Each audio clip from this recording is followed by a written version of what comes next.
அதாவது தற்போது பள்ளி புத்தகத்தை நீங்கள் பார்த்துருப்பீங்க, நீங்கள் படித்த பையங்கன்னு சொல்கிறேன். குந்திவரனுடைய வரலாறு 10th புத்தகத்தில் முதல் பகுதியில் வந்துருக்கு. அவர் யார் என்றால் புலித்தேவரின் படைத்தளபதி, முக்கிய படைத்தளபதி, நிர்வாக தலைவரே அவர் தான். ஏன்னா புலித்தேவர் விசுவாசமாக இருந்தால் அவரோட திறமைகள் பல இதில் இருக்குது. இது வந்து ஒன்று. அவர் யார் எந்த சமூகத்தில் மறவர் சமூகத்தார் முக்கிய படைத்தது.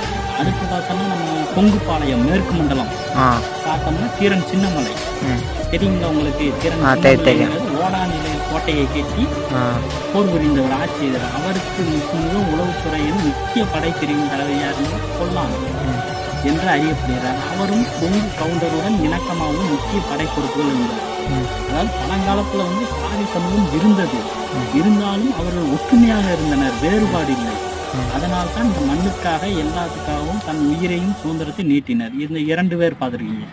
அதுக்கடுத்து